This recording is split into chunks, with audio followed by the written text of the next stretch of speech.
잡 시장에 있어서 어떤 직종은 영원할 것이다. 의사? 저는 앞으로 5년 안에 가장 많이 발전하는 건 수술하는 로봇이라고. 특히 한국보다는 서구가 더 심할 거라고 저는 보고 있고요. 약사 여러분, 약사는 한국에선 제도적으로 보호되고 있는 잡이죠. 이렇게처럼 규칙이 명확한 건요, AI가 가장 대체하기 쉽습니다. 인간이 그렇다고 해서 영원히 사라지는 것이 아니라 인간은 다른 일을 하고 있을 거다.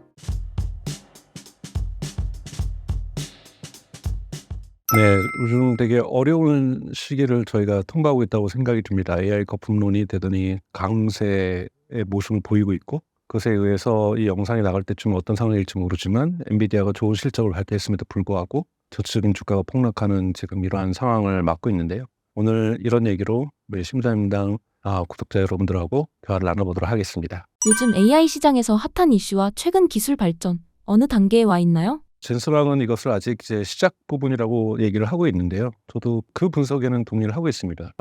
엔비디아가 대변을 하고 있는 것은 인프라스트럭처고요. 미국의 빅테크들이라고 할 수 있는 마이크로소프트, 아마존, 그다음에 알파벳, 메타가 1년에 올해 2025년에만 해도 약 3,800억 달러 정도를 투자하기로 했던 것, 어마어마한 인프라스트럭처 투자죠. 비교를 해보면 여러분 지난 38년간 미국 연방정부가 인터스테이트 하이웨이, 주와 주를 연결하는 고속도로에 38년 동안 투자했던 돈이 3천억 달러입니다. 그 돈을 단 4기업에서 1년 만에 초과하고 있는 이런 상황. 나머지 부분들도 앞으로 만들어질 걸 고려한다면 이것도 아주 작은 시장에 불과하고요. AI에 있어서는 아직 인프라스트럭처죠. 사실은 호남고속도로, 경부고속도로, 남해안고속도로를 지금 짓고 있는 상황인 거고, 아직 그 위에서 트럭이나 버스나 승용차들이 달리고 있지 않는 상황이라고 볼 수가 있습니다. 사실. 그러면 이것은 이제 시작이라고 볼 수가 있는 거고, 여기 고속도로에서 유용성들이 만들어지면 도시와 도시가 연결되고 사람이 이동하고 물류가 이동하고 이 유용성의 가치가 더욱더 증폭되면서 도로를 더 짓고 더 많은 차들이 달리고, 이렇게 우리가 한국 사회 발전들을 경험했던 것처럼 이제 고속도로가 나아지는 상황이라고 볼 수가 있습니다. 그런 부분에서 당연하게 다양한 외풍들이 불 수 있고 다양한 바람 속에서 잔가지들이 흔들릴 수 있는 것, 이거는 피할 수 없는 일이라고 저는 생각이 들고요. 시작기의 혼란기, 여명의 혼란기를 지금 맞고 있는 상황이 아닌가, 저는 그렇게 생각하고 있습니다. 인간이 지닌 능력 중 AI에게 가장 먼저 추월당할 분야는 어디일까요? 여러분들이 이제 많은 부분 AGI라든지 슈퍼 인텔리전스라든지 또는 AI의 놀라움에 대해서 많이 놀라고 계세요.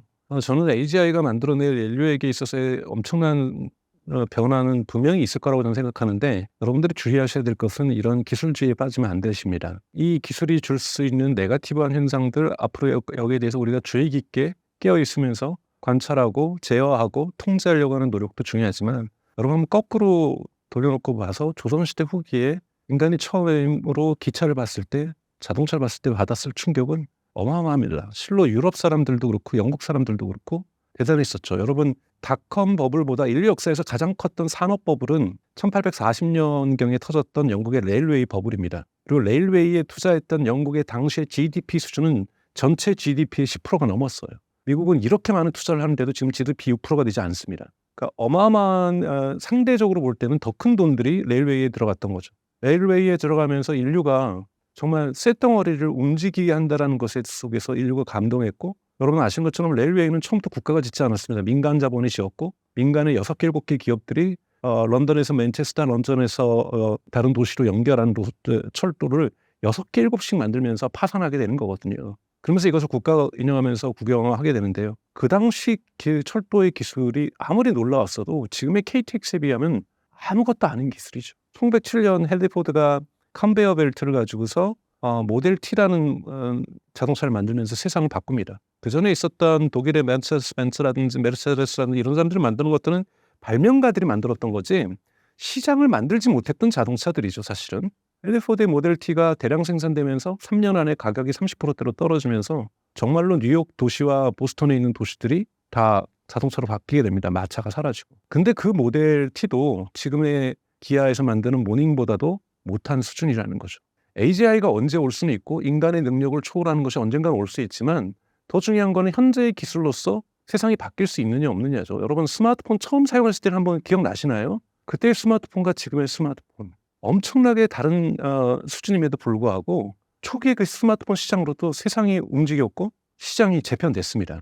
오히려 보셔야 될 것은 인간의 능력을 초월하는 어떤 AGI라든지 이런 것의 출현이 인류에게 줄 영향이나 이런 것보다는 이거는 과학자들이 하셔야 될 거예요.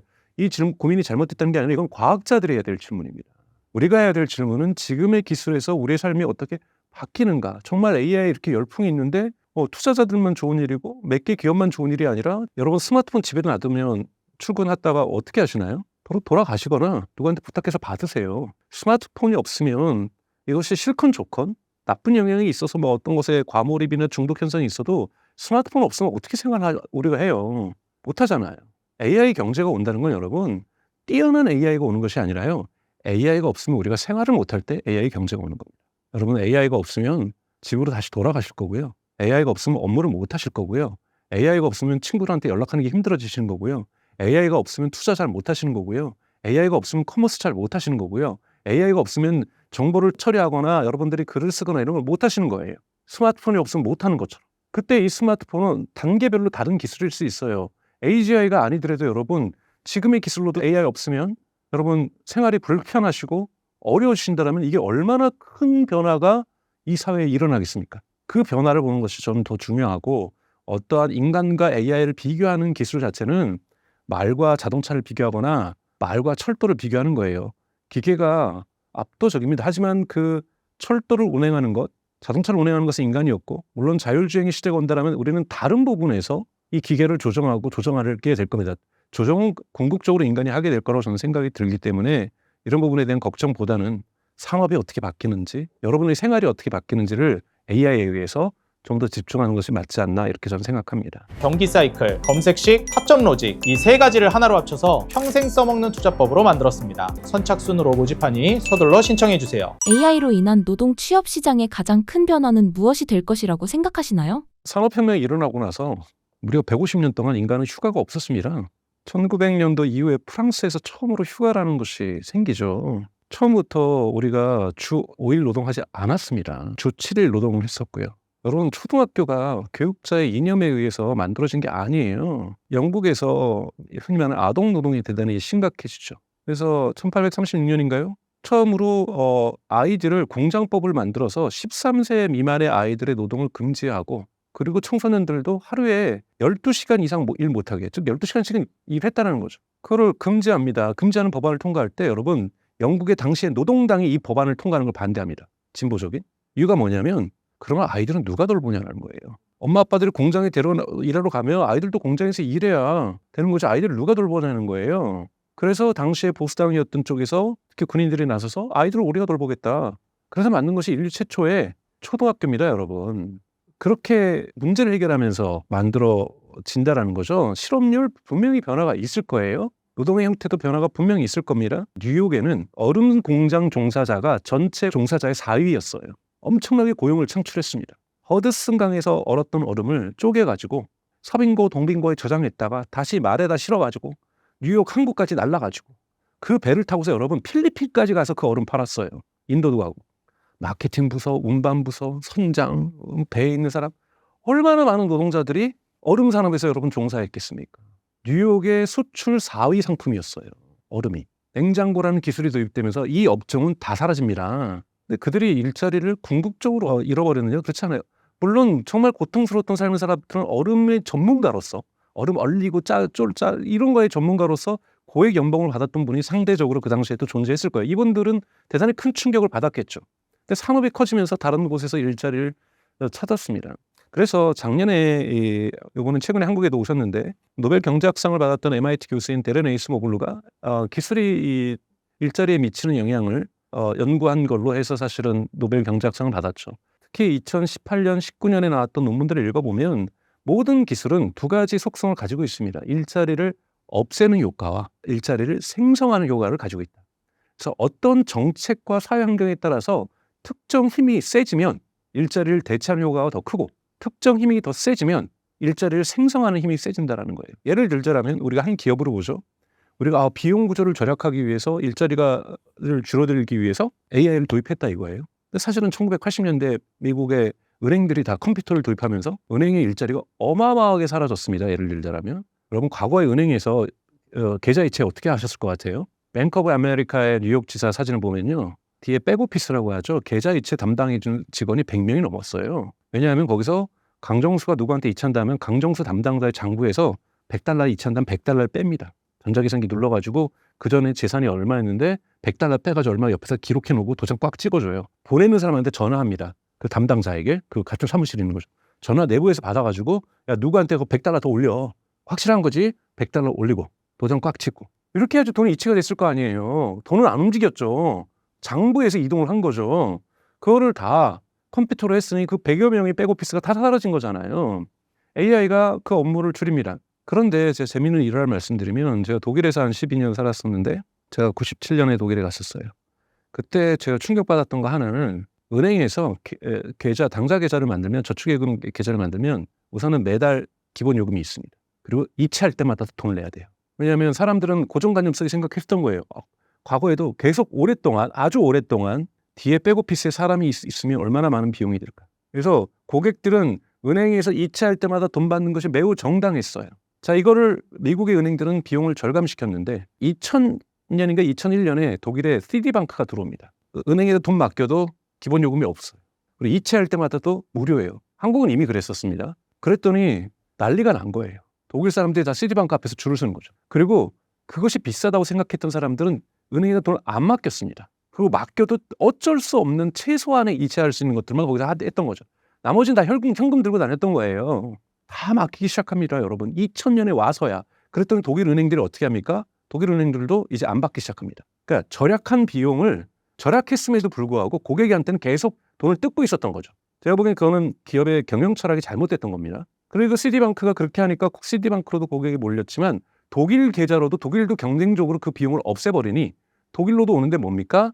고객이 아니었던 사람들이 고객이 되는 고객 사이즈가 어마어마하게 커지면서 그 시장이 커집니다. 시장이 커지면 그 은행이 고용자를 늘립니다. 즉 특정 업무에서 아까 말했던 뒷단에서 백오피스 역할을 했던 그 전화로 주고받았던 사람들은 일자리를 잃어버리지만 그 기업이 이 비용을 고객에게 계속 부담시키는 게 아니라 고객의 비용을 깎아줌으로써 기업이 절약한 비용을 고객의 비용을 깎아줌으로써 고객에게 경제적 유익을 이전시키면 고객의 사이즈가 커지고 시장의 사이즈가 커지고 기업이 성장하면서 고용 창출을 더 하게 되죠. 물론 또 고객이 또 은행이 자동화가 또 어느 정도 심화되면 요즘 지점점 없어지는 것처럼 저는 언젠간 대리점은 그렇게 될 거라고 보여요. 공항처럼 왜 각각 대리점을 저렇게 동네마다 둡니까? 지금도 많이 축소되고 있지만 주민생활지원센터처럼 그 건물에 하나 은행이 다 들어와서 1층에 여기에는 어느 은행, 옆에는 어느 은행, 옆에는 어느 은행 저는 이렇게 있을 거라고 보여요. 왜냐하면 어르신들이나 꼭 은행을 가셔야 되는 분들이 있거든요. 또 사업하시는 분들도 그렇고요. 그렇게만 둬도 저는 충분하다고 봐요. 왜 각자 은행마다 사무실 갖고 있고 건물 갖고 있습니까? 저는 그러면서 그런 일자리는 줄어들겠죠. 하지만 많은 사람들의 금융자산이라든지 투자자산이 늘어나면서 이것을 관리해야 되는 은행 직원들은 늘어날 수 있습니다. 투자 은행 직원들의 규모는 증가할 수 있는 거죠. 그렇기 때문에 우리가 포커스에서 마이크로하게 얼음 공장의 노동자들은 어떻게 되는가를 본다라면 냉장고의 발전은 일자리를 파괴하죠.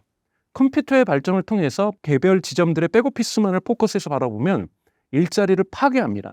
두 힘이 싸우는 거죠. 두 힘이 싸우고 그것은 기업의 경영 철학에 따라서 사회 정책에 따라서 언제든지 바뀔 수 있는 거예요. 이러한 일자리, 우리보다 인간보다 능력이 뛰어나면 일자리가 없어진다라는 인과관계 없는 그냥 인식하기에 상관관계가 있어 보이는 걸로 인과관계를 설명하는 것은 그냥 과학자들이 하는 그냥 잘못된 판단이에요. 여러분 노벨 물리학상을 받았던 제프리 힌턴, Godfather of AI 대부예요. 저는 AI에게 능력이 있는 사람이지 그 사람은 경제 현상을 예측하는데 전혀 능력이 없어요. 이 사람이 뭐라고 그랬냐면 2016년에 in 5 years, 그러니까 앞으로 5년 안에 라디올로지스트, 병원의 방사선과는 아무도 없을 거다. 다 AI로 대체될 거다. 2016년에 LLM 나오기 전에 그 사람 그 얘기했어요. 지금 방사선과에 의사 선생님 없나요, 여러분? 그런 사람은 자기 전공 분야가 아닌 걸 예측하면 안 되는 거예요, 여러분. 아무리 우리가 존경하고 존중하는 것은 AI 기술 발전에 기여했던 것이지 아무런 시장 전문가도 아니고 사회 전문가도 아닌 사람이 그거 노벨 경제학상 받았다고 해서 얘기한다고 해서 다 믿을 건 아니라는 거죠. 그래서 과학자는 과학을 얘기해야 되는 겁니다.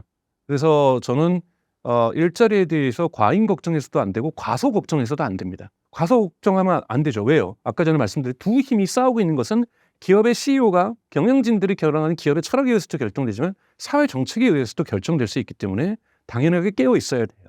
근데 자동적으로 뛰어난 기술이 일어나면 다른 일자리는 사라진다? 이거는 죄송한 얘기지만 초등학생의 논리예요. AI가 발전해도 절대 대체되지 못할 분야와 직업은 무엇일까요? 모든 것은 자유롭지 않습니다. 우리 한국 사회가 경험했던 그러니까 흔히 말하는 일자리 시장의 다이나믹스가 우리는 많지 않았어요.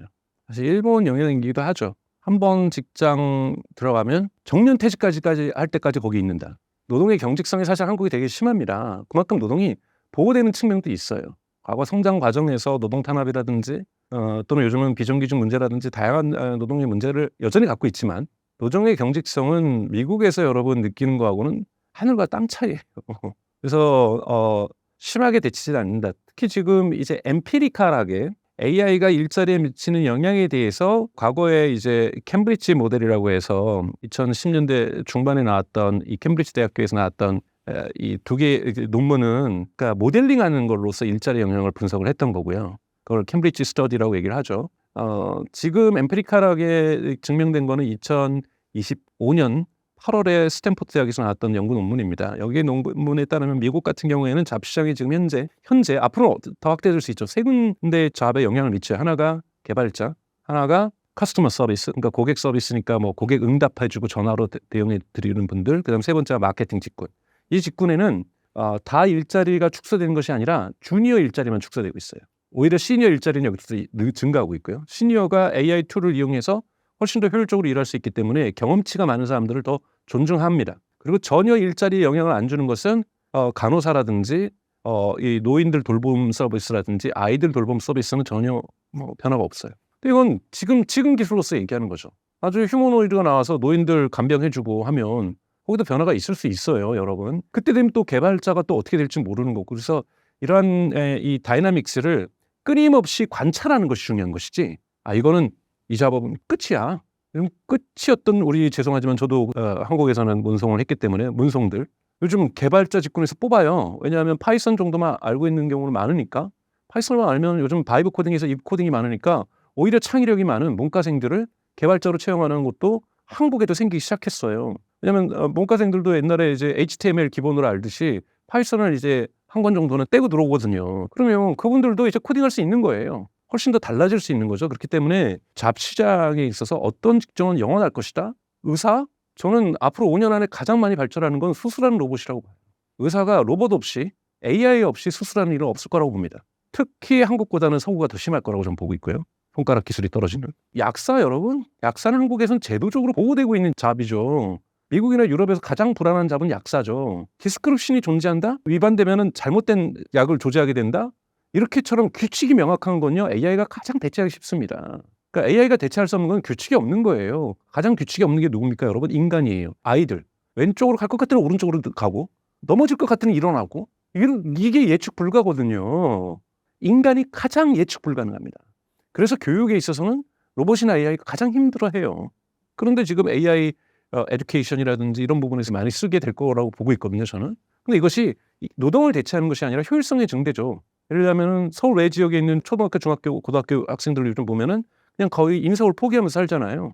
그 선생들도 알고 아이들도 알고 저도 지역에 있는 한번 손주 조카랑 만나러 갔었는데 대학을 포기했더라고요. 근데 부모도 그렇고 선생도 그렇고 그 친구들도 그렇고 그건 당연하게 받아들이고 있어요. 특히 뭐 리걸 AI, 법률 AI 서비스 나온다고 해서 김앤장이 사라진다? 절대 안 사라져요. 그럼 고급 네트워크가 어떻게 인간의 네트워크가 AI에서 대체되겠어요. 그런데 법률 지식은 한 번도 배워본 적이 없는 사람들. 법원이나 검찰에서 경찰에서 편지만 와도 손이 떨려가지고 그 편지 봉투를 열어보지도 못하는 사람들. 그런 사람들에게 엄청나게 도움이 될 겁니다. 아예 처음부터 인서울을 포기하고 대학을 포기했던 친구들에게 한 번은 도전해볼 수 있는 용기를 줄 수 있고 그 가능성을 열어주는 것. 이것이 AI가 하는 거예요. AI는 시작을 못했던 사람들에게 시작하게 해주는 것. 출발을 못했던 사람들을 달리게 하는 것. 1등하게 하는 게 아니에요. 1등은 인간이 하는 겁니다. 그렇기 때문에 달려보지 못했던 사람들에게 달릴 기회를 주는 것이 저는 AI가 가져야 될 가치라고 저는 생각이 들고 근데 그런 것이 꼭 사회적인 것이 아니라 개인으로 볼 때도 그렇잖아요. 여러분 글쓰기 시작할 때 어디서부터 어떻게 써야 될지 할 때 AI에게 물어보면 첫 문장 알려주잖아요. 챗GPT나 제미나이가 하는 게 그런 거예요. 첫 문장을 알려줍니다. 그럼 제가 자신감 있게 두 번째 문장을 쓰고 세 번째 문장 썼는데 그 다음 또 문제 생각 안 나면 네 번째 문장을 알려주는 거죠.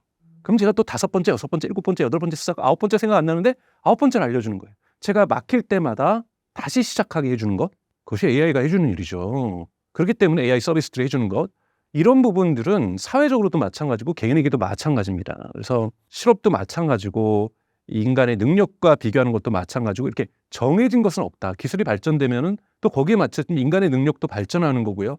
인간도 항상 도구를 쓰면서 발전합니다. 주판을 쓰면서 했던 분들이 훨씬 더 수학을 잘했다고 그래요. 또 뭐 암산, 구구단 하고 난리가 나죠. 근데 여러분 제가 독일 가서 학부 1학년 1학기부터 했는데 정말 다들 공대 전자계산기 갖고 수업하는 거예요.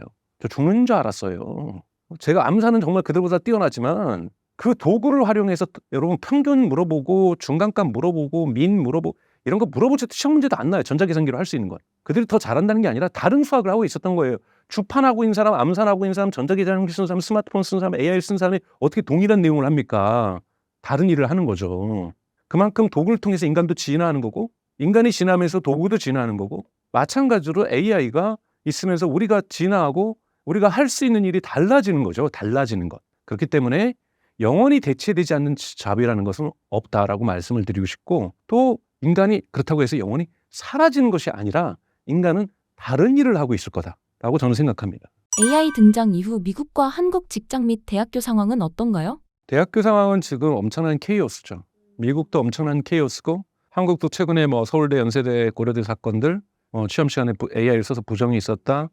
한국은 시험 시간 정도 나타나는 거지만 여러분 미국이나 뭐 저는 이제 독일에서 학부부터 해서 박사까지 했지만 에세이 수업이 엄청나게 많습니다. 그거는 중고등학교 때도 거기는 에세이 수업이 많죠. 하이스쿨 때도. 에세이 수업이 대표적으로 뭡니까? 집에 가서 뭐 써갖고 오는 거잖아요. 그거를 혼자서 백지 위에서 쓰는 학생들이 거의 영어로 수렴하기 시작한 거죠. 이러니 교사들이 미치고 환장하는 거죠. 어떻게 평가할 것인가가 너무 힘든 거예요. 최근에 저는 뉴욕타임즈 기사나 이런 기사들 읽어보면 학생들하고 상담까지 한다는 거예요. 얘가 진짜로 썼는지 아닌지, AI 도움을 받았는지 뭐 이럴 경우에 밝혀내는 경우도 있고요. AI를 썼는데도 이것밖에 못 쓰냐면서 점수를 안 주는 선생님들도 있고요. 그러니까 지금 미국도 되게 혼란스럽습니다. 그리고 AI 뭐 디텍터가 있어요. 미국은 원래 저도 박사 논문 낼 때 그리고 석사 논문 낼 때도 독일에서 이 디텍터 감지하는 거, 즉 내가 어디서 인터넷에서 문장을 베끼지 않았느냐 이걸 감지하는 프로그램을 썼었어요. 모든 선생님들의 에세이를 그걸 통해서 검사를 하죠. 근데 그렇게 한다잖아요. 챗GPT가 썼던 걸 제미나이가 한번 쓰고 다시 또 클로드가 한번 바꿨으면 못 알아본다 그러잖아요. AI끼를 돌려도 되고요. 그러면 학생들이 천재적으로 트릭을 씁니다. 못 막아요. 그러면 그 AI를 쓴다는 걸 전제로 하는 교육의 내용이 지금 개발이 안 된 거예요. 과도기적으로 있는 거죠. 그럼 빨리 해야 될 것은 AI를 못 쓰게 하는 게 아니라 쓰는 과정을 전제하고 했을 때 다른 교육을 해야 돼요. 한국은 이건 엄청난 여러분 혁명적인 일입니다. 수능을 생각해 보세요. 영국도 지금 논쟁 속에 있고 싸우고 있어요. 영국의 고등학교 졸업 시험이 우리들 식으로 하면 수능 시험이죠. 거기에 스마트폰을 이제 가지고 들어가야 된다는 거예요. 일부 학자들이 주장하는 거는. 왜 배울 때 스마트폰을 썼거나 컴퓨터 노트북을 썼으면 시험 볼 때도 그걸 써야죠. 여러분 배울 때는 노트북 쓰고 막 스마트폰 쓰면서 AI 쓰고 각종 툴 쓰고 막 이러면서 검색 쓰면서 시험 볼 때는 백지 주면서 스마트폰 갖고 왔다고 퇴실시키고 이 얼마나 야만적인 행동을 기성세대가 하고 있는 겁니까? 무책임한 거죠. 책임을 학생들에게 넘기려고 하는. 저는 이 과도기는 빨리 끝내야 된다고 생각이 들어요. 도구를 쓰면서 배웠으면 도구를 쓰면서 시험 봐야 됩니다. 도구를 쓰면서 살았으면 도구를 쓰게 해야 돼요. 여러분 스마트폰 없으면 집에 가서 스마트폰 가지고 오잖아요. 근데 그 사람한테 너는 스마트폰 쓰면 안 되니까 일주일 동안 쓰지 말고 일해봐. 그래서 노동력을 증명해. 왜 그래야 돼요? 그러니까 이러한 부분에서 전반적으로 대학 교육도 룰이 바뀔 거고요. 직장도 마찬가지예요. 제가 96년인가 잠깐 한국에 있는 직장 6개월 정도 다녔는데 그때 부장이 저녁 식사 시간에 술 한잔하면서 저를 부르면서 하는 얘기가 정수야 내가 정년 퇴직할 때까지 너가 있으니까 엑셀은 안 해도 되지 않을까? 저는 그 당시 그게 무슨 뜻인지 몰랐어요. 그래서 그러세요라고 얘기를 했었어요. 이제 알겠어요. 그분은 엑셀을 그 나이에 배우기 싫었던 거잖아요. 그래서 신입사원인 제가 엑셀 열심히 다루면 되겠다 싶었던 거죠. 근데 AI는 버튼업이 아니라 탑다운입니다. 탑에서 이걸 안 써보시면 일을 사람들하고 같이 일 못 하시게 될 거예요. 그래서 반드시 CEO 레벨부터 해서 고위층들이 AI를 써야 됩니다. 그래야 회사에서 AI를 도입할 수 있지 않으면 AI 뭐 요즘 AX라고 해서 AI 트랜스포메이션 절대 일어날 수 없어요. 그래서 이 직장에서도 저는 과도기가 반드시 있을 거예요. 젊은이들은 AI를 쓰면서 일하고 싶은데 뭐 보안상에 이걸 안 쓰게 하고 그렇다고 무조건 보안상의 이유 건너뛰고 무시하고 쓰라는 얘기가 아니에요. 그러면 보안상의 문제를 해결해야죠. 여러 가지로 저는 직장의 문화, 일하는 방식의 문화, 교육의 내용 뭐 이거는 초등학교 때부터 대학교까지 다 바뀔 거라고 봅니다. 노벨 화학상을 무려 구글의 AI 분야 연구자들이 받았는데요. 미국 내 거대 제약사들의 미래는 어떻게 될까요? 우선 알파폴드는 여러분 이제 3까지 나왔죠. 알파폴드는 되게 훌륭한 거죠. 인류에 존재하고 있는 단백질의 구조를 DNA 구조를 AI를 통해서 밝혀냈고 알파폴드 1이 그렇죠. 알파폴드 3는 그 단백질 간의 상호작용까지도 밝혀낸 거죠. 그리고 non commercial 비상업적인 용도로 대학교 연구나 이럴 때는 무상으로 이것을 그대로 가져다 쓸 수 있습니다만 커머셜한 데 적용할 때는 쓸 수가 없는데 다양한 백도어가 열리겠죠. non commercial한 대학 연구소에서 한 연구를 기업에서 가져가다 쓸 수 있는 거니까요. 그리고 구글 또한 최근에 올해 4월 달에 제약회사를 만들었습니다. 구글도 제약회사를 직접 만들어서 자신들이 만들어냈던 성과인 알파폴드를 그대로 자신들은 제약회사를 통해서 신약 개발에 쓰려고 하고 있습니다. 그래서 지금까지 바이오 테크놀로지에서도 AI를 쓰긴 썼지만 부분적으로 쓰고 있었던 거고 본격적으로 AI를 다양한 모델로 거대 언어 모델부터 다양한 모델을 연결하면서 네이처지에도 나오고 있지만 신약 개발의 속도가 accelerate, 그러니까 가속화될 거라는 것에서는 누구도 의심하지 않습니다. 하지만 신약 개발에서의 대단히 어려운 것은 원래 이제 단백질의 반응이 그렇잖아요, 여러분. 특정한 조건이 변해버리면 얘들이 다르게 반응해버리잖아요. 이 경우의 수가 너무 많다라는 거죠.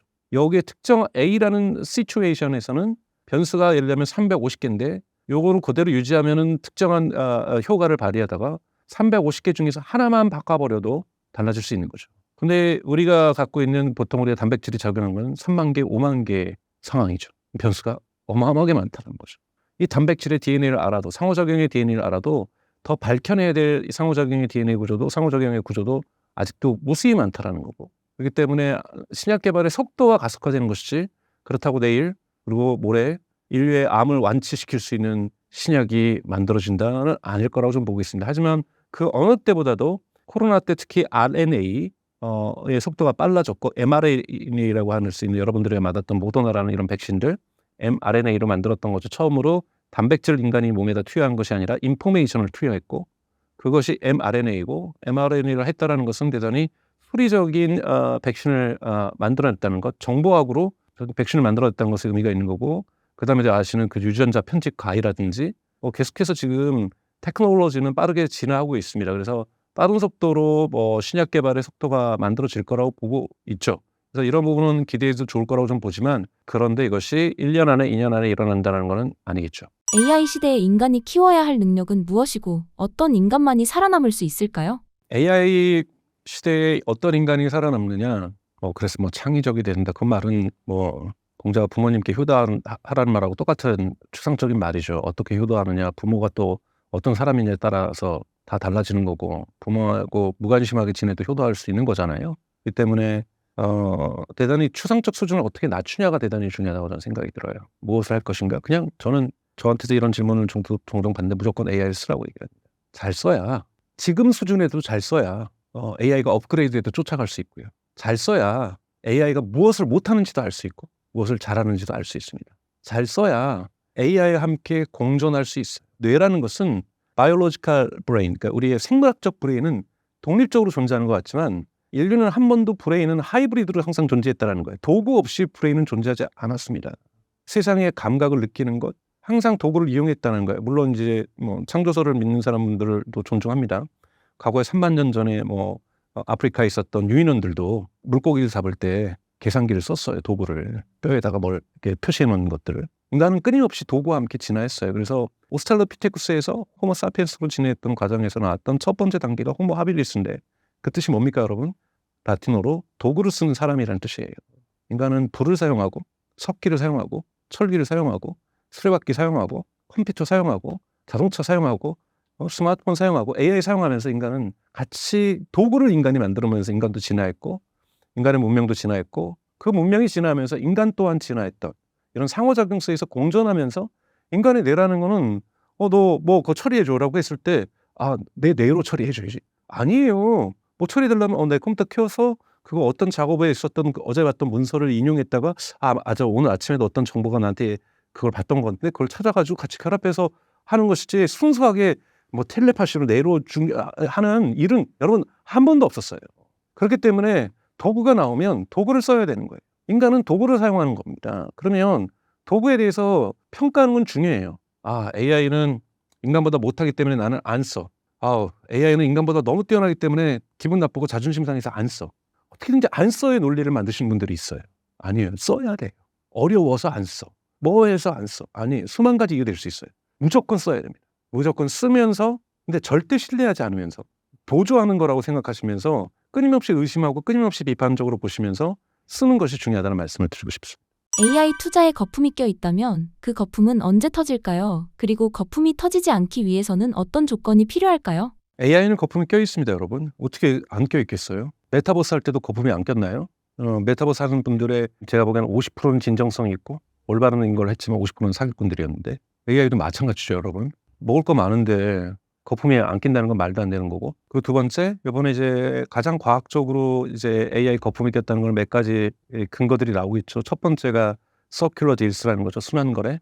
엔비디아가 삽하고 곡괭이 많이 팔아가지고 금강 채굴하는 사람한테 투자 주면서 그 돈으로 딴 데 쓰면 절대 안 되고 깎아서 먹으면 절대 안 되고 그걸로 금 가짜로 만들면 안 되고 곡괭이만 사라고. 그 엔비디아가 오픈 AI에 1,000억 달러라는, 여러분 1,000억 달러면 엄청난 겁니다. 여러분 한국이 26만 정의 GPU를 받았다고 난리가 났고 뭐 3대 강국으로 가는 곡봉에 취해 있을 때 여러분 그 돈을 사는데 들어가는 돈이 얼마인 줄 아십니까? 100억 달러가 안 돼요. 근데 오픈 AI에만 엔비디아가 1,000억 달러를 투자해 주면서 그 돈으로 무조건 엔비디아 칩만 사라고 얘기를 했어요.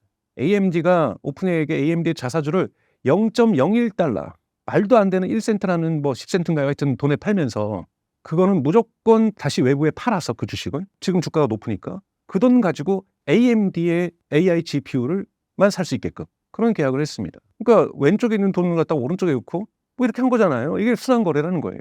코이브 이런데 왜 지금 매출이 증가합니까? 코이브가 원래 했던 게 뭐예요? 코인 채굴하는 데잖아요. 코이브가 떼돈 버는 이유는 코인 채굴하면서 전기가 많이 필요할 것 같아서 전력회사랑 10년짜리 계약을 해놓은 거예요. 여기 전력회사는 무조건 코이브에 전력을 공급해야 돼요. 그러면 여기다가 우리 크립토 안 하고 AI 데이터 센터 만들래요라고 목적성을 전환했는데도 전력회사는 그 목적성 전환하고 아무 상관없이 무조건 대줘야 되는 거예요. 그러니까 데이터 센터 줘도 여기는 전력이 넘쳐나요. 그러니까 엔비디아가 코이브 투자했잖아요. 조건이 뭡니까? 엔비디아 GPU 사라고. 이러는 거거든요. 그러니까 곳곳에서 순환 출자가 일어나다 보니 이게 거품 아니냐라고 얘기를 하는 거예요. 두 번째 마이클 베리가 얘기하는 거죠. GPU가 감가상각이 3년인데 얘네 막 5년, 6년 늘리고 그러네. 뭔가 사기치는 것 같아요라고 얘기한 거잖아요. 빅테크들이. 누가요? 마이크로소프트가, 아마존이, 구글이나 메타가. 특히 마이클 베리가 얘기했던 건 메타하고 오라클이죠. 근데 불법한 거 아닙니다, 여러분. 감가상각, GPU 감가상각. 3년을 할 수 있고 6년을 할 수, 미국 회계법상 6년 해도 돼요. 근데 트릭이 될 수 있죠, 여러분. 감가상각을 1년에 다 몰아서 해버리면 이 비용, 감가상각은 몇 년에 분할할 수 있는 거에 따라서 비용 처리를 어떻게 하냐는 거거든요. 여러분 매출 빼기 비용이 이익률이잖아요. 만약에 2년에 해야 되면은 2년 동안 둘로 쪼개가지고 비용 처리해야 되면은 그만큼 비용이 두 번 해에 많이 드니까 이익률이 줄어들 거 아니에요. 근데 이거를 2년이 아니라 6년으로 하면 똑같이 10,000원을 2년으로 해서 5,000원 하는 거 아니라 이렇게 5년으로 하면은 2,000원씩 쪼개가지고 놓으면 매출 빼기 2,000원씩이 훨씬 더 이용 마진폭이 크잖아요. 그럼 이윤율 우리 계속 좋아요라고 얘기할 수 있는데 하려고 너네 지금 2년짜리를 6년으로 늘리는 거 아니냐. 뭔가 투자자들 속이는 것 같다. 마이클 베리가 얘기하는 거잖아요. 그랬더니 엔비디아가 A100 지금 H100에서 블랙1까지 나가고 있는데 B100까지 가고 있는데 우리 A100 옛날에 팔았던 거 3년 전에 그거 아직도 쓰고 있다. 4년 전 5년 전에 팔았던 거. 그건 뭐냐? 감가 오래 간다. 문제 없다. 이런 지금 갑론을박이 일어나고 있는 거예요. 누구의 말이 진실이든지 간에 거품 껴 있어요. 거품이 아니냐는 여러분 중요하지 않습니다. 그리고 아니냐를 중요하게 보는 이유는 앞으로 투자하시는 분들에게도 중요한데요. 거품 껴 있어요. 거품이 안 터지면 되는 거잖아요. 이코노미스트가 이제 역사학자들의 이제 논문들을 분석해서 영국의 이코노미스트가 밝힌 글에 따르면 인류는 1800년부터 2020년까지 75번인가 76번의 기술 버블이 있었어요. 근데 기술 버블 중에서 터진 건 3개예요. 1840년에 영국의 레일웨이 버블, 1900년도 전후에서 미국의 전기회사 버블, 그다음에 2000년 전후에서 닷컴 버블. 그러니까 기술 버블은 75번 정도 있었지만 그중에 터진 건 3번이었다는 거예요. 그럼 AI 버블은 터질 수도 있고 안 터질 수도 있는 거죠. 안 터지려면 어떻게 되느냐, 여러분? 어렵지 않아요. 지금 엔비디아가 어떤 일을 하는 회사냐? 고속도로 까는 회사예요. 차가 많이 달리면 되는 거고요. 금강을 캐는데 엔비디아가 하는 거는 곡괭이하고 삽을 파는 회사예요. 그럼 곡괭이하고 삽으로 금이 발견되면 되는 거예요. 금이 땅을 팠는데 안 나왔다. 즉 동부에 살고 있는 사람들이 소식이 전해집니다. 야, 서쪽에 가면은 땅 파면 그냥 금덩어리 나온대. 그래서 사람들이 밴드웨건 마차 타고 달려라 서부로 나온 거잖아요. 중간에는 소 발견하고 소 키우면서 사는 사람들도 있는 거고 카우보이처럼. 진짜 금강까지 간 사람이 있었죠. 그 사람들이 청바지 입고 곡괭이 사가지고 땅 팠는데 100군데를 팠어요?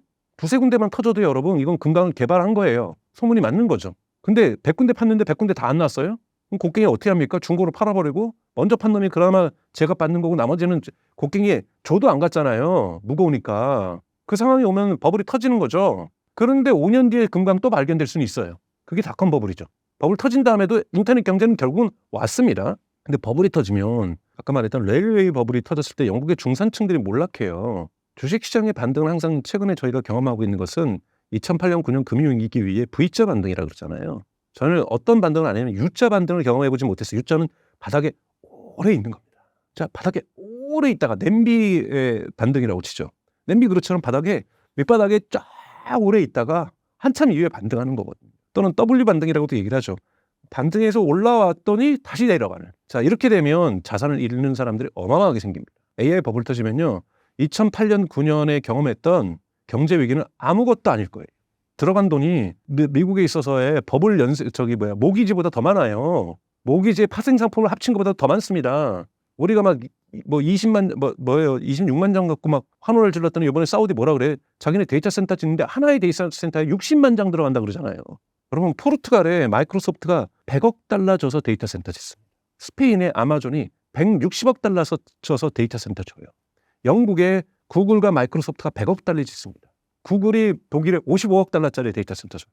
엔비디아가 독일에 10억 달러 데이터 센터 줘요. 노르웨이의 오픈AI가 100억 달러 데이터 센터 짓고 오픈AI가 미국에만 여러분 1조 달러 들여서 데이터 센터 짓습니다. 어마어마한 돈들이 들어가는데 이것이 터진다라면 엄청난 충격이 올 거예요. 그 데이터 센터 나중에 다 쓸 겁니다. 그럼에도 불구하고 중간 충격은 너무나도 크겠죠. 안 터지는 건 결국은 금강을 채굴하는 거. 근데 지금 금강 채굴하는 사람이 딱 어디입니까, 여러분? 오픈AI, 챗GPT, 구글의 제미나이, 엔트로픽의 클로드 이 세 개예요. 중국 빼놓고면. 그럼 이 세 개가 떼돈 벌어야 돼요. 다른 거 안 보셔도 돼요. 이 세 개가 떼돈 벌어야 돼요. 이 떼돈을 번다는 걸 2026년에 내년에 반드시 증명해야 됩니다. 여기서 AGI 가냐 아니냐 아무런 의미 없어요. AGI가 뭐예요? 돈 안 벌면? 떼돈 벌어야 돼요. AGI가 나오는 2030년이 아니에요. 2026년에 돈 못 벌면 이 세 기업이 버블 터집니다. 내년에. 자, 그러면 안 터질 수 있고 터질 수도 있어요. 그렇다고 해서 버블이 아직 안 터졌으니까 괜찮다가 아니죠. 자, 이러한 거대한 버블이 인류 역사상 절대적으로 보면은 가장 큰 버블이 형성되고 있으면 작은 바람에도 거품은 흔들립니다. 지금 저희가 모래성도 아니고 거품을 쌓고 있는 거예요. 근데 그 안에는 정말 철로 만든 튼튼한 탑이 만들어지고 있어요. 그런데 이 거품은 주변에서 낀 거품은 이 탑 주변으로 철골로 세우는 튼튼한 깊이 100m, 200m까지 깊게 파서 올라가는 튼튼한 이 골격을 둘러싸고 있는 버블은 작은 바람에도 태풍에도 흔들려요. 조정은 수없이 올 겁니다. 그러나 저는 이 철탑은 쌓아질 거라고 봐요. 그런데 버블이 터져서 이게 너무 큰 영향으로 철탑이 공사가 일시 멈추는 6개월, 1년 그래서 조정 국면이 무진장 길게 가는 이 국면도 올 수 있어요.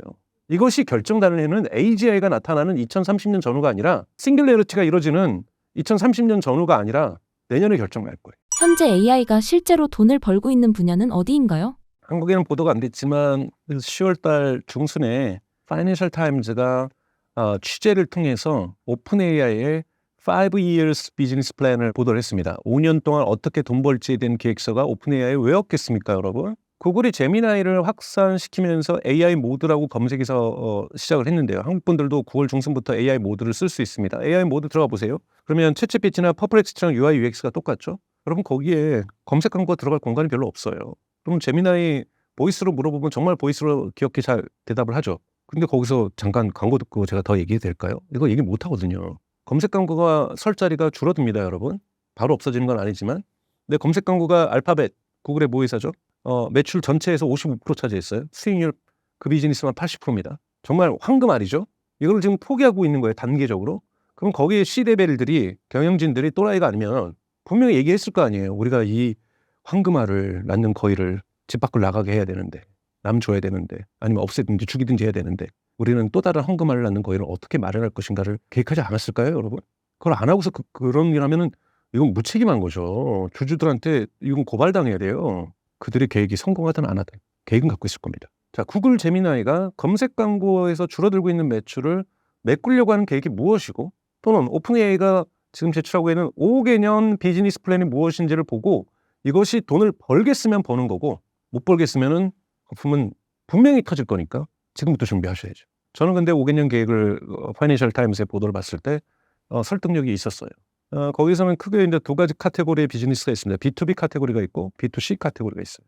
지금까지 여러분들이 $23 내는 거 일반 소비자들이 그건 B2B 카테고리예요. 그러니까 오픈 AI 입장에서는 그냥 서비스를 쓰는 사람들은 아무리 강정수라는 소비자가 쓰더라도 B2B 카테고리입니다. 그래서 뭐 ARR이 지금 $130억, 즉 매달 $22 이상을 내는 사람들이 그것을 ARR이라고 하죠. Annually Recurring Revenue 해가지고 연간으로 벌어들일 수 있는 돈을 환산을 해보면 $130억 지금 나오고 있습니다. 뭐 그래도 적자가 $80억 그걸 벌어도 오픈 AI는 적자죠. 근데 지금 오픈 AI가 지금 쉽게 얘기해서 그냥 $130억 우리 한국 돈으로 얘기할게요. 130억을 매출을 내는 기업이에요. 적자도 많지만. 그런 업체가 설비 투자만 앞으로 1조 하겠다라는 거예요. 한국에서 매출 130억 나면은 한국은 중소기업이죠. 소기업이죠. 기업이 은행 가가지고 우리 $1조 빌려주세요 그러면 은행에서 뭐라 그럴까요, 여러분? 미쳤다 그래요, 그냥. 260억 빌려달라는 것도 아니에요. 그래도 빌려줄까 말까인데 400억 빌려, 500억 빌려, 1000억 빌려달라고 그래도 안 줍니다. 그것에 10배인 1조 원을 빌려달라고 그런다? 있을 수 없는 일이에요. 지금 오픈AI가 그거 여러분 대출로 아직 뭘로 해요? 아무리 그 중간에 매출이 성장한다 할지라도 당장 $1조 써야 되는데요. 물론 그건 단계별로 씁니다만 10년에 걸쳐서 쓰는 거지만 그거 다 대출로 할 거예요. 거기 지금 인건비 빠진 거예요. 그 6,000명의 지금 오픈AI 직원이 여러분. 그 인건비를 얼마나 나갈까요? 또 그 인건비가 연봉 $1억 씩 하는 메타가 막 데려가고 그러는 고액 연봉 받고 있는 전 세계에서 가장 비싼 월급 받는 사람들 거기 모여 있잖아요. 그 비용이 얼마겠어요, 여러분? 그럼 그 5개년 계획에서 뭐가 중요합니까? B2B 130억 ARR? 누구 코에 붙여 이거를. 그것도 하긴 한다라는 거예요. 그래서 내년에 그거를 2배로 올리겠다라는 거예요. 그래도 $300억 밖에 안 될 거 아니야. 맥스 올려도. 이게 B2B입니다. 여러분 B2B로는 죽었다 깨나도 $1,000억, $1조 대출 받을 수 없어요. 근데 오픈AI가 그러면 B2C 계획들이 있습니다. 크게. 광고 플랫폼 만들겠다. 광고 플랫폼 어디다 붙입니까? 소라에 붙이겠죠, 당연히. 소라가 지금 엄청나게 성장하고 있죠. 소라를 지금 글로벌로 확산 못 시키고 있잖아요. 서버 비용이 많이 들어서.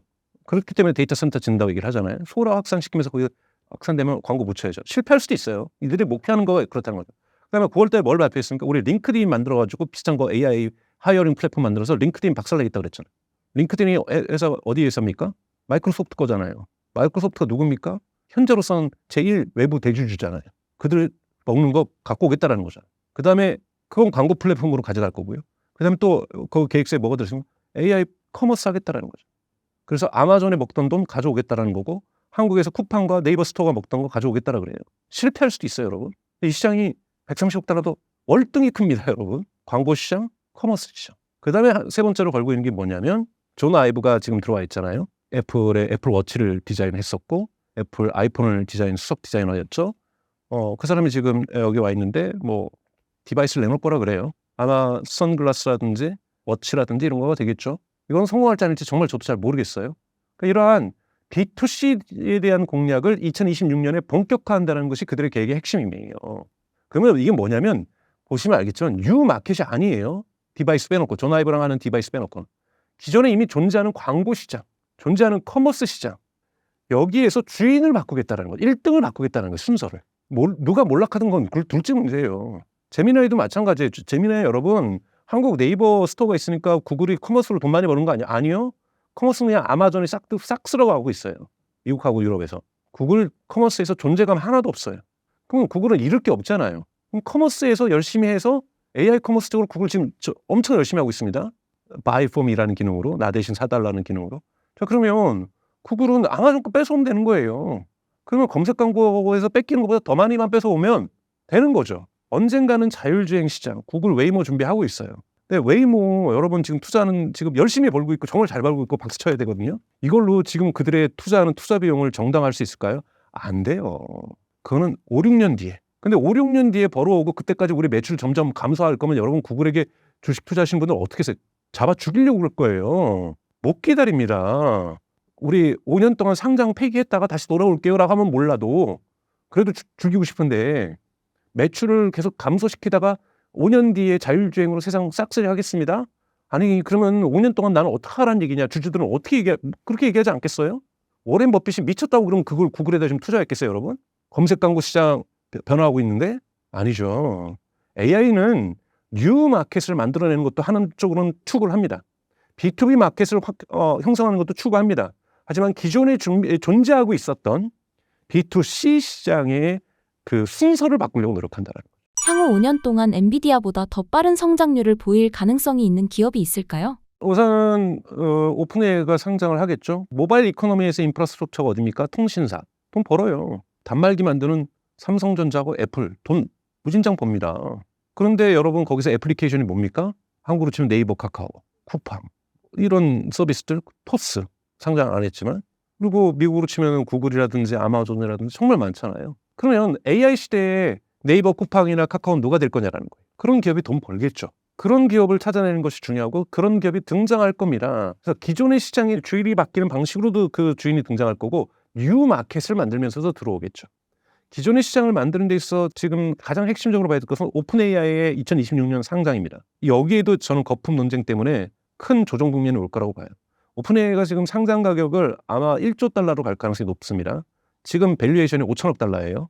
있을 수 없는 가격입니다 이미. 그러면 이 1조 달러가 뭐가 문제야? 라고 할 수 있지만 여러분 인류 역사상 1조 달러가 없었다라는 건 뭐 둘째 문제 하더라도 1조 달러를 주식시장에서 거래하려면 유동성이 짱으로 많아야 됩니다. 그래야 사고 팔 거 아니에요. 그래 가격이 올라갈 거 아니에요. 1조 달러의 주식을 사고 판다? 어마어마한 인류 그 주식시장에 대한 도전입니다. 거기에 대한 불안감 없이 이것이 상승할 것이라는 기대감? 여기에 콜도 들어오고 막 어마어마한 이 거래처가 되겠죠. 그만큼 사이즈가 커지는 주식시장을 인류의 그 자본시장의 유동성이 감당할 수 있는가? 이것도 하나의 도전으로 2026년 저는 등장할 거라고 저는 보고 있고요. 그래서 버블 논쟁은 더욱더 심화될 거라고 보고 있습니다. 그거에 따라서 조정도 작은 조정도 저는 여러 차례 올 거라고 보고 있고요. 오픈AI가 투자에 저는 관심이 될 거라고 보고 있고요. 두 번째는 구글이겠죠. 구글이 제미나이를 통해서 어떻게 시장을 재편할 것인가. 또 하나는 구글이 성장한다는 거꾸로 아마존닷컴이 줄어든다는 걸 여러분 죄송한 얘기지만 아마존은 물론 아마존 AWS가 있어요. 성장을 지금 주도하고 있죠. 아마존닷컴이 메인이죠. 이 아마존닷컴과 구글이 제미나이가 성장하는 것, 오픈AI가 성장하는 것은 정확하게 대체 관계에 있어요. 구글의 제미나이와 오픈AI가 성장하는 것은 쿠팡과 대척점에 있습니다. 하나가 이기면 하나의 마켓쉐어가 줄어들어요. 이 다이나믹스를 보는 것도 대단히 중요할 거라고 저는 보고요. 신규 시장을 만드는 기업 중에서 이미 탄탄하게 신규 시장을 빠르게 성장시켜 나가고 있는 기업 팔란티어가 존재하고 있고요. 2026년은 여러분 테슬라에게도 중요합니다. 왜요? 일론 머스크가 과거에는 나 5년 뒤에 자율주행 할 거야. 뻥쳐도 돼요. 사이버트럭 2년 뒤에 낼 거야. 그러놓고는 5년 뒤에 내도 머스크니까 원래 그러나 보다 이렇게 되지만 이제 그렇게 하면 안 됩니다. 왜냐하면 1조 달러의 보상 패키지가 통과했는데 이거는 12단계로 쪼개놨고 기간이 정해져 있어요. 기간 내에 달성 못할 거는 일론 머스크한테 1조 달러가 날아가는 거예요. 그래서 이 12단계는 이미 이사회랑 통해서 신중하게 조정한 거기 때문에 이건 현실 가능한 목표치로 설정이 돼 있어요. 일론 머스크 입장에서. 그러면 기간이 구간별로 정해져 있기 때문에 이 구간의 마일스톤은 반드시 이뤄내야 됩니다. 그거 하나라도 달성 못하면 그때부터 도미노로 못 받아요. 그러면 2026년에도 뭔가 성과를 이뤄내야 돼요. 그러니까 테슬라는 대단히 시간에 있어서 압박을 어마어마하게 받는 기업으로 전환됐어요, 이번에. 그러면 2026년이 테슬라에게는 가장 어려운 해가 될 겁니다. 26년에 로봇택시의 대중화의 시작점을 못 만들어내면은 테슬라는 제가 보기엔 문 닫을 거예요, 그 정도로. 근데 이 성공하면은 어마어마한 변화가 이루어지겠죠. 또 그런 부분도 여러분 보실 필요가, 그러니까 2026년이 어마어마하게 AI 경제에 있어서 중요합니다. 거품이 터지느냐 안 터지냐도 결정하는 해가 2026년이 될 거예요. 오픈AI 상장이 성공하느냐 성공하지 않느냐로도 결정할 거고, 구글의 제미나이가 구글의 검색 광고의 감소를 해결해 줄 수 있는 AI 커머스에서 의미 있는 성과를 낼 것이냐 아니냐도 판결할 수 있을 거고요. 대단히 중요한 해가 2026년입니다. 최근 휴머노이드 로봇의 기술 성장은 어느 단계까지 도달했다고 평가하시나요? 우선은 시장은 형성되지 않고 있습니다. 시장은 형성되지 않고요. 여러분 아직은 휴머노이드는 R&D죠. 시장을 만들기 위해서 통과해야 될 브렉스루가 다양하게 존재하고 있습니다. AI 부분에서의 브렉스루가 필요하죠. 많은 부분들이 피지컬 AI니까 마치 챗GPT처럼 당장 쓸 수 있는 기술이라고 착각하고 있고 언론에서는 그걸 보도를 하지 않고 있는데요. 피지컬 AI는 여러분 GPT도 오래전부터 오픈AI가 처음부터 만들자마자 GPT 만들고 오픈소스로 공개했었어요. 초반에 모델들은. GPT 1.0, GPT 2.0, GPT 3.0 나오다가 3.5 나왔을 때 챗GPT 낸 것이 2022년 11월 30일입니다. 아직 보통 과학자들이 얘기할 때 피지컬 AI 수준은 GPT 2.0 수준이에요. 상용화할 수 있는 단계가 아니라는 거죠. 근데 얼마 남지 않았죠. 그러다 보니까 지금 투자해서 그걸 위한 데이터 센터 짓고 하면 그때쯤 되면 완성될 가능성이 높기 때문에 뭐 현대자동차가 뭐 피지컬 AI 투자한다, 아주 옳은 결정이라고 저는 생각해요. 하지만 이것이 당장 있는 써먹는 기술 아니라는 거 반드시 유념하셔야 됩니다. 피지컬 AI 아직 GPT 2.0 수준이에요. 그래서 이 부분에 대한 명확한 인식을 가지실 필요가 있다는 거고요.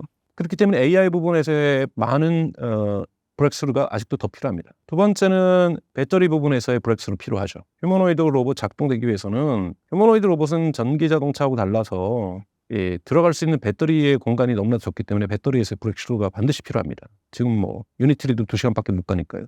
세 번째가 액추에이터 부분이죠. 액추에이터 부분이 잘 돼야 디그리 오브 프리덤, 손의 자유도가 좋은 거고, 유연해지면 뭐합니까? 이번에 테슬라가 고통받고 있는 게 뭡니까? 해결하지 잘 못해서, 물론 해결했다고 일론 머스크는 얘기를 하지만 유연해졌더니 얘가 손가락에 힘이 없는 거잖아요. 이 문제 해결해야죠. 그리고 또 새롭게 등장한 문제가 있습니다. 히토류입니다. 지금 파이낸셜 타임즈에 분석한 거에 따르면 전체 옵티머스의 경우 전체 부품의 80%가 중국산이에요. 한국에 있는 여러분, 모든 드론에 있는 모터 100%, 한국에 있는 휴머노이드 로봇의 시제품, 심지어 레인보우에서 만드는 것, 네이버에서 만드는 것 모터 100% 중국산이에요. 왜요? 전 세계 자석의 95%는 중국에서만 생산됩니다. 자석을 만드는 기토류죠. 자석은 사실 대단히 높은 기술이 아니었어요. 문제는 자석을 만드는 과정에서 환경 오염 물질이 배출되다 보니까 모든 사람들이 그 공장을 중국으로 옮겨버린 거죠. 중국이 그걸 받으면서 환경 오염 배출하면서 그 기술을 익힌 거고, 그걸 통합하면서 기술이 증폭된 거죠. 그래서 중국에서 자석 수출 안 해 그러면 저희 휴머노이드 여러분 죄송한데 한 대도 못 만들어요. 이 문제 미국이 해결하려고 할 겁니다. 지정학적 갈등이고 이거는 반도체만큼 위험한 거니까요. 그래서 저는 이것이 오히려 한국에게 기회가 생길 수도 있다고 저는 생각이 들어요. 공급망을 새롭게 재편할 겁니다. 그러니까 휴머노이드 부품에. 그러니까 이러한 부분에서 새로운 기회들은 저는 열릴 거라고 보는데, 이러한 것이 다 재편돼야 시장이 본격화될 거라 저는 보고 있어요. 내년 2026년 옵티머스의 3세대가 테슬라에게 나올 거예요. 여름점 정도 지나 정도에서. 그래도 저는 5,000대 이상 생산을 못할 거라고 봅니다. 근데 그것도요, 시장이 나온 게 아니에요. 다 테슬라가 살 거니까. 테슬라가 생산해서 자기가 다 산다? 시장이라고 정확한 의미에서, 진정한 의미에서 시장은 아니죠. 그러니까 그 정도만 나와도 저는 엄청난 센세이션을 일으켜낼 거라고 봐요. 지금 5,000대 규모로 공장에서 투여할 수 있는 규모로 만든 데는 아직 아무 데도 없으니까요. 그래서 그 정도가 2026년에 기대되는 거고요. 마켓은 아마 2027년 하반기나 가야 마켓이 만들어지지 않을까, 저는 그런 생각이 들어요. 그래서 아직 마켓 정도로 나갈 정도로 성숙하지 않았다. 거꾸로 테슬라가 2027년에 나간다는 것은 여러분 생각해 보세요. 레인보우도 기대되고 저는 네이버도 기대돼요. 현대자동차, 보스턴 다이내믹스는 당연히 있으니까 기대되고요. 근데 막 내년에 막 옵티머스 3세대가 나와가지고 막 하는 모습을 보면 사람들의 눈높이가 거기에 맞춰집니다. 그래서 저는 레인보우가 빨리 시제품 발표했으면 좋겠는데, 늦어지면요 옵티머스 수준에 비해서 저걸 지금 만든 거야? 비교되면 훨씬 더 그 기업에 대한 냉정한 평가가 들어가요. 막 유니트리 막 넘어졌다 일어나고 막 펄쩍펄쩍 뛰고 있는데 막 얘 전선줄에 막 매달려 있고 와이어선에 매달려 있어가지고 막 움직이는 모습 보여주면 매우 곤란해지는 거거든요. 그러니까 뭐냐면 시장의 눈높이가 높아지고 있다는 것, 그 눈높이가 올라가는 속도가 매우 빨라지고 있다는 것, 이건 경쟁사들한테는 엄청난 도전입니다. 로봇의 상용화 속도를 결정하는 가장 큰 변수는 무엇일까요? 기술이죠. 아직은 기술이 지금 아까 말씀드린 여러 가지 부분에서의 AI 부분, 배터리 부분, 히토류 부분, 그다음에 액추에이터 뭐 이런 것들에 대한 브렉스루가 이루어지지 않은 이상 이것은 R&D를 벗어날 수가 없다라는 거예요. 우선은 시장이 들어와야 규제나 노동시장의 문제가 나눠질 수 있습니다. 지금 휴머노이드 시장이 진짜로 만들어진다면 전문가들 다 예측하는 게 뭡니까? 예측하는 게 뭡니까? 인류 역사상 존재했던 가장 큰 시장이 될 거라는 거잖아요. 이것이 미칠 수 있는 사회적인 부정적 효과도 그만큼 규모일 거예요. 그렇기 때문에 대단히 부정적인 영향이 많을 거고, 그러다 보면 사회적 갈등도 많을 거고, 규제 요소들도 많을 거고, 정치 영역도 많을 겁니다. 아직 저희는 새로운 땅에 발도 못 디디고 있는 거예요. 들여다면 여기가 반드시 천국이라고 생각할 수 없습니다. 어마어마한 사회적 격변이 저는 일어날 거라고 보고 있습니다. 글로벌 로봇 기업들의 경쟁 구도는 현재 어떤 양상으로 흘러가고 있다고 보시나요? 지금 경쟁 구도를 단정적으로 얘기할 수 없는 건 아직 시장이 형성되지 않았기 때문이에요. 다들 연구소에서 열심히 개발하고 있는 상황인데, 아틀라스가 뭐 덤블링하면서 신기록 장기자랑하며 장기자랑이죠. 여러분, 우리 노동을 대체하고 집에 가서 저희 화분 갈고 설거지할 텐데 덤블링을 왜 해요? 그러다 저랑 부닥치면 얼마나 다치게요. 장기자랑, 마라톤을 왜 해요? 권투를 왜 해요? 중국 애들 무용을 춤을 왜 춰요? 춤출 일 없어요. 아니면 그냥 장기자랑, 근데 필요해요. 그래야 뭔가 뿜뿌하면서 투자도 이루어지고. 그러니까 장기자랑을 제가 잘못했다는 건 아닙니다. 근데 그 장기 자랑은 장기적으로 보셔야 되는 거야. 투자금을 유치하기 위한, 국뽕을 만들기 위한. 그거 있다고 해서 시장이 성숙됐다. 아니에요. 아까 전에 제가 설명드렸던 기술적인 브렉스루가 발생해야 시장은 만들어지는 겁니다. 그래서 어떤 기업의 우열을 나눈다는 것은 기준은 아까 전 말씀드렸던 기술적 브렉스루를 어디에 어느 기업들이 가까워지고 있느냐예요. 권투를 잘하냐, 덤블링을 잘하냐, 손가락 3개 가지고서 집게로 그 보스턴 다이나믹스 아틀라스 뭘 옮기는 것, 물론 이것도 훌륭한 성과예요. 그런데 이걸로는 시장 못 나와요. 손가락 3개는. 3개 갖고 뭐 하려고요? 물론 특수 목적용으로는 충분히 가능해요. 그런 부분들을 제외하고서는 제네럴하게 범용적으로 쓸 수 있는 휴머노이드는 될 수가 없는 거죠. 근데 단계별로 성숙하는 거니까 저는 충분히 가능성이 있습니다만 다양한 부분에서 브렉스루를 보여줘요. 아틀라스는 그러면 액추에이터 문제는 어떻게 할 거예요? 보스턴 다이나믹스? 배터리는 어떻게 할 건가요? 대단히 많은 숙제들을 다들 갖고 있어요. AI는 어떻게 할 거예요? 그러니까 지금 현대자동차 피지컬 AI에서 120조 투자한다? 그럼 뭐냐요? 보스턴 다이나믹스가 아직 거기 AI까지 못 간 거예요, 여러분. 다 못 간 거예요, 다. 부분적으로 어떤 부분 잘하고 어떤 부분 못하는 데가 있고 다들 지금 일장일단이 있는 단계죠. 그렇기 때문에 지금 시작해도 늦은 것도 아니고 지금 앞서간다고 해서 앞서가는 것도 아니라는 거죠. 우리가 항상 끝까지 버텨내고 이게 잘한다고 얘기하는 것처럼 출발선에 아직 들어오지도 않은 겁니다. 출발선이라는 건 시장 경쟁선의 출발선이라고 한다면 어떤 기업도 여기에 들어와 있지 못하다라고 말씀드릴 수 있습니다. 향후 10년간 로봇이 가장 빠르게 확산될 산업군은 어디라고 전망하시나요? 물론 뭐 미국의 네오라든지 이런 건 집안에서 지금 뭐 일 도와주는 것부터 시작하고 있지만 그거는 가장 느리게 들어올 겁니다. 당연하게 제가 말씀드린 AI는 아무리 AI가 엔드-투-엔드 AI로 자율적 판단하더라도 행동을 하더라도 규칙이 정해진 곳에서 실수를 하지 않습니다. 규칙이 가장 많은 곳이 어디냐면 공장의 일 과정이 대개 노동이 자동화가 잘 되어 있는 곳이에요.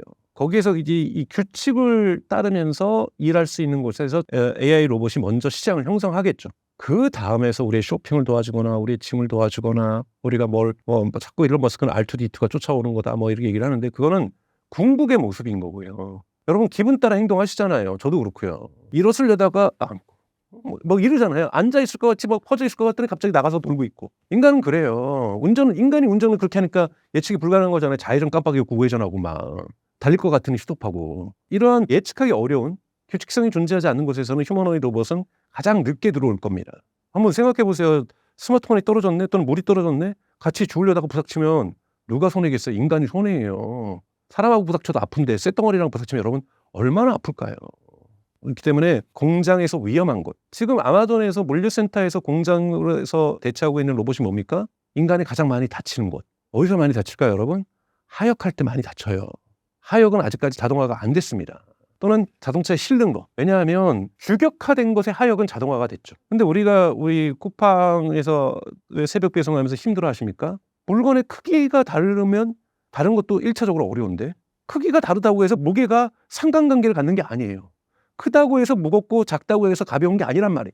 그러다 보니까 물건을 들 때마다 처음에 힘을 주고서 그때서야 얘의 무게가 이 정도니까 내가 대단히 반응적으로 힘을 조절하면서 허리에 힘을 조절하면서 물건을 들어야 되거든요.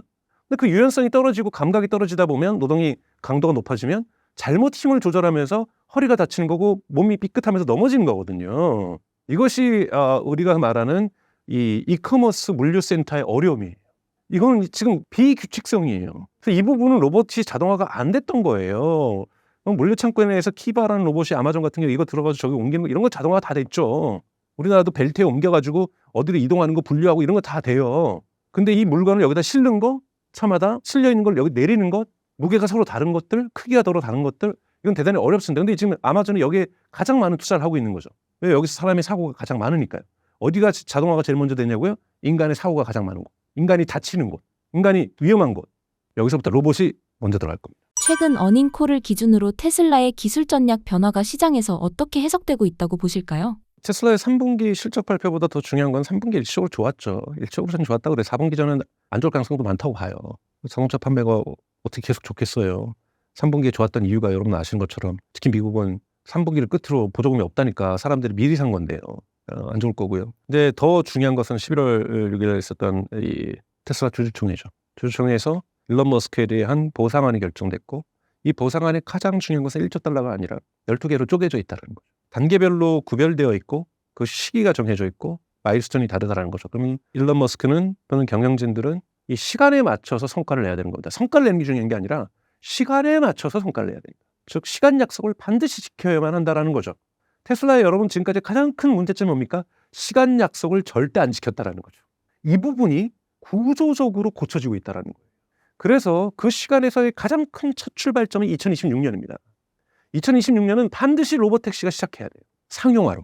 지금 벌써 시작하고 있죠. 그러면 상용화가 대규모적으로 시작되는 것이 2026년이어야 된다는 거예요. 여기에 이걸 받쳐주기 위해서 사이버 캡이 나와야 되고 이걸 하고 별도로 세마이 트럭도 생산되겠고 이거와 별도로 ESS도 엄청나게 많이 생산돼서 매출 많이 기록하면서 실적인 호실적이에요. 근데 이 정도 가지고 테슬라 주가 올라가지 않습니다. 테슬라 주가는 이미 기대치로 형성되고 있는 주가인데요. 그럼 기대치가 현실화돼야 될 거 아니에요. 현실화 시점이 가까워진 거고 이번에 그래서 주주총이 너무나도 중요한 것은 그 현실화의 타임라인을 정해버렸다는 거예요. 그것이 첫 번째 타임라인이 2026년입니다. 그러면 첫 번째 타임라인부터 못 지키면은요 나머지는 지켜나 마나예요. 그럼 2026년이 테슬라의 제2장 전기자동차 회사로서를 끝내고 자율주행의 시대를 열고 있는 AI와 로보틱스 시장인데 로보틱스는 좀 있다니까. 물론 자율주행도 로보틱스라고 큰 범위로 해석하면 로보틱스 시장이라고 볼 수 있지만 여하튼 로보택시와 FSD 2026년에 부러뜨려야 됩니다. 근데 이것이 부러뜨려지면 어마어마한 파급 효과가 있어요.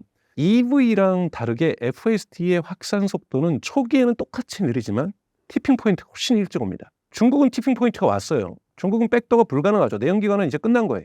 그리고 이제 유럽이나 미국 같은 경우에도 백도는 불가능한데 다만 중간에 미국 경제가 안 좋고 유럽 경제가 안 좋고 독일 기업 같은 경우에는 내연기관 회사들이 몰락하면서 벤더들이 파산하고 그래서 취업 문제가 나오고 사회적 쟁점이 되고 정책 갈등이 되다 보니까 전기차의 확산 속도가 줄어들고 있는 것뿐이죠.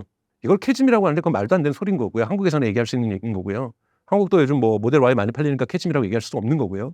그런 지금 정책이긴 하지만 티핑 포인트를 향해서 가고 있는 거고요. 근데 되게 느리게 가는 거잖아요. 티핑 포인트가 거의 10년 가까이 걸린 거죠. 근데 자율주행은 여러분 FSD는 티핑 포인트가 오래 가지 않습니다. 왜냐하면 가장 중요한 건데요. 상품에 있어서 비교가 되기 시작하면은 그 시장은 빨리 옵니다. 여러분 내가 S클래스 직접 몰고 다니고 마이바흐 몰고 다니는데 무슨 모델 Y가 눈에 들어오겠어요? 안 부러워요. 근데 어느 날 막 강남 대로를 다니는데 차는 막혀 있고 죽겠고 졸립고 그래도 난 핸들을 잡고 있는데 자율주행하고 있으면서 넷플릭스 보고 있고 막 유튜브 보고 깔깔대고 있고 영상 촬영하고 있고 누워가지고 안마 받고 있고 막 그럼 부러울까요? 안 부러울까요? 부러워요. 자율주행은 여러분 사람을 부럽게 만듭니다. 그리고 자율주행을 못 갖고 있으면 뭔가 주눅 들어요. 사람들이 다 스마트폰 쓰는데 나 피처폰 쓰는 것 같아요. 사람들 다 기변했는데 나 아직도 이어폰 줄 달아가지고 듣는 것 같아요. 다들 에어팟 듣고 있는데 여러분 부러운 거예요. 부러움은 무리해서라도 삽니다. 시장의 티핑 포인트가 대단히 빨리 와요. 한국의 FSD가 처음은 들어오기가 어려워요. 근데 처음 들어오잖아요. 그래서 지금 FSD가 테스트해서 미국산만 해주겠다라는 거잖아요. 그러면 모델 S하고 X하고 사이버 트럭밖에 없어요. 이거 몇 대 되겠어요. 한국에 모델 Y가 다 팔렸는데. 그러면 여론이 들끓지 않겠어요? 우리 뭐예요? 왜 뭘 하는데 왜 현대자동차 봐준다고 지금 우리 FSD 규제 안 풀어주는 거예요? 우리 국회의원들 낙선 운동할 거예요. 막 이럴 거라고요, 사람들이. 그리고 일부는 막 미국 여행 갔다 왔더니 웨이모 탔는데 우리 웨이모 왜 안 돼요? 중국 갔다 왔더니 중국에서도 보니까 아폴로 타고 상하이하고 베이징에서 다 탈 수 있는데 우리 뭐예요? 우리 자존심 상하게? 이러면 정치인들도 마냥 기다릴 수가 없는 겁니다. 사회적 압박이 소셜 프레셔가 증가하기 시작하는 거죠. 그래서 풀어주면 어떻게 될 것 같아요? 정말 빠른 속도로 너나 구별 없이 남녀노소 구별 없이 자율주행 차 타려고 할 겁니다. FSD 기능 도입하려고 할 거예요. 그렇기 때문에 이 스타트를 끊기 어려워서 그렇지 시장이 가열되기가 처음에 어려워서 그렇지 한 번 가열되면 이 확산 속도는 EV하고는 완전히 다른 속도의 확산 속도를 갖게 될 거라는 거죠. 이것이 2026년에 결정될 거기 때문에 테슬라가 2026년에도 저렇게 끌면은 끝나는 거죠. 물론 거칠게 얘기해서 끝나는 거고 2027년에 하면 고마운 일이지만 2026년 대단히 테슬라에게는 중요한 해가 될 거라는 거고 여러분들은 이 점을 기억하시면 이번에 나오는 변화 속도는 펀다멘탈로 입증되기 시작하면 가속도가 엄청 붙을 거라는 거예요. 앞으로 테슬라의 주가를 끌어올릴 핵심 동력은 무엇이라고 보시나요? 우선은 1차적으로 세이프 드라이버가 하차하는 것. 지금 옆에 앉아 있잖아요. 또는 좌석에 타 있는 것. 이분들이 내리는 것이 우선 1차적으로 가장 중요합니다. 이런 것이 흔히 말하는 무인 자율주행의 시작이니까요. 이것이 1차적인 테슬라의 주가가 올라가는 지점이 될 거고요. 그때부터는 어떠한 기술적 논쟁도 없는 거죠. 그리고 이제 두 번째는 이 FSD가 채택률이 어떻게 되는가. 미국에서 진정한 의미에서 FSD가 팔려나가기 시작하는가. 사이버캡이 이제 만들어지는 2분기. 그래서 진짜로 사이버캡이 만들어지면서 로보택시가 정말로 빠른 속도로 확산되는가. 뭐 오스틴 갔더니 다 사이버캡 다니면서 택시 타고 다니더라. 나올 때쯤에는 옆에 세이프 드라이버를 안 붙일 때니까 그러면 필요하면 10만 대 풀 수 있는 거거든. 10만 대 생산되니까. 그러면 이제 완전히 특정 도시별로 해서 사이버캡으로 바꿔 나가지겠죠. 그러면 이 확산 속도는 무진장 빠를 거라고 보고 이때부터는 규제의 이슈지 기술의 이슈가 아니라고 바라보게 되면 테슬라의 주가는 대단히 상승할 여력이 많다고 보고 있습니다. 테슬라가 다른 기업이 따라잡을 수 없는 독점적 우위를 갖게 된다고 보실까요? 저는 그렇게 보고 있어요. 이 시장은 먼저 들어가는 측이 대단히 중요하고 경쟁자는 지금 미국으로 치면 웨이모, 영국에 있는 하나의 일사가 뭐 몇 개 없고요. 중국에 이제 유일하게 있죠. 아폴로고라든지 위라이드라든지 뭐 샤오펑 이런 몇 군데들이 현실적인 거고 여러분 2026년부터는 중국의 셀프 드라이빙 서비스가 드디어 독일에서도 시작됩니다. 여러분 베를린과 그러니까 뮌헨에서 시작이 되고 싱가포르에서 시작되고 두바이에서 시작됩니다. 글로벌로 확정되는 거고요. 웨이모도 도쿄에서 시작을 하고 구글의 다른 도시로 확장해 나갈 겁니다. 내년에. 대단히 글로벌리 그러니까 확산되어가는 포인트가 2026년일 거고요. 테슬라도 아마 미국 시장에서 세이프 드라이버가 하차하고 사이버캡이 막 돌아다니기 시작하면 다른 나라에서 속속들이 도입을 하게 될 겁니다. 그래서 아마 2026년은 자율주행이 본격화되고 대중화되고 되게 빠른 속도로 확산되는 분기점이 될 해가 될 거라고 좀 보고 있습니다.